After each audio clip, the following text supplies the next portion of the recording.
आयो कसरी भन्नु म्याडम तपाईँलाई यहाँ अचानक देखेर म त के बोल्ने के नबोल्ने अक्कै भयो भाइ सुनाम तपाईँलाई मेरो कहानी धेरै लामो म्याडम मेरो कहानी धेरै लामो तिमी ठिक त छौ नि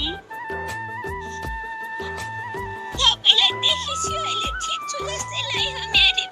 तिमीले त बिहे गरेको कुरा सुनेको थिए त अहिले हेर्दा त बिहे गरेको जस्तो लागेन त बन्टी बिहा त गरेकी थिएँ बिहापछि जिन्दगी धेरै कठिन हुँदैछ म्याडम मैले धेरै दुःख पाएँ सकेसम्म आफ्नो घरबाट नबिगारौँ भनेर कति कोसिस गरेँ तर सकिनँ अनि लास्ट आई मैले देशै छोडेर हिँडिदिएँ मैले तिम्रो कुरा बुझेँ बन्टी मसँग हिँड उतै बसेर कुरा गर्ने हिँड बहिनी हो ए लाना बन्टी तिमी बिहे गरेर कसरी यो अवस्थामा आइपुग्यौ भन त क्यारी भन्नु म्याडम पहिला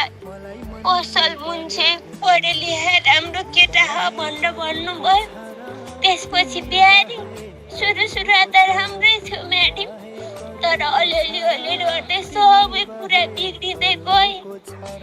घर परिवारमा पनि उहाँका कतिपय घरका मान्छेहरूले मलाई नराम्रो व्यवहार गर्दै जानुभयो अनि त्यसपछि उहाँले पनि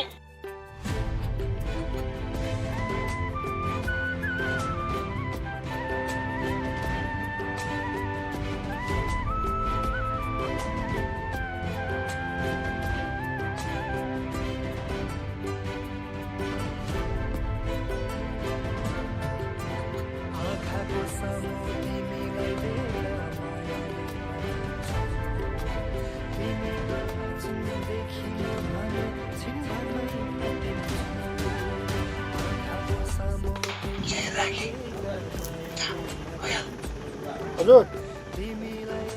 त्यस्तो हुन थाल्यो म्याडम त्यसपछि अब अति म सक्दिनँ म यो ठाउँमा बस्न भनेर मैले ठाउँमै छोडेर हिँड्थेँ ती बसेदेखि मेरो बुवा आमा दाइ दिदी सबैलाई मैले दुःख पाएको थाहा हुने मेरो कारणले गर्दा सबैलाई धेरै टेन्सन भयो म्याडम अनि त्यही भएर बरु म त्यसै छोडेर टाढा गयो भनेदेखि कसैलाई खाने हुँदैन गरिहाल्न सक्यो अनि गरिहाल्नु सकिनँ अनि जे हुन्छ भनेर मैले ठाउँमै छोडेँ ठाउँमै छोडेपछि त उहाँको नि अनुहार देख्नु पर्दैन यस्तै सोचेर एकजना दिदीको साथमा यहाँसम्म आइपुगेँ चिन्ता नगर बन्टी म तिम्रो साथमा छु म तिमीलाई सधैँ साथ दिन्छु तिनीहरूको अगाडि तिमीले केही गरेर देखाउनै पर्छ तर दिदी बन्टीलाई सधैँ साथमा राखेर के गर्नु हिनाज कस्ता छन् भने तपाईँलाई थाहा छँदैछ गाह्रो होला नि बन्टीलाई सँगै राख्दा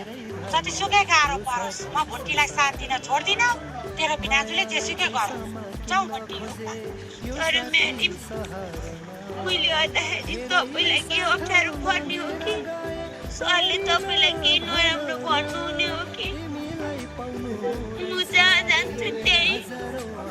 दुःख मात्रै हुन्छ मेरो कारणले गर्दा तपाईँलाई केही अप्ठ्यारो पर्नु दुःख भयो भने होस् म्याडम होस्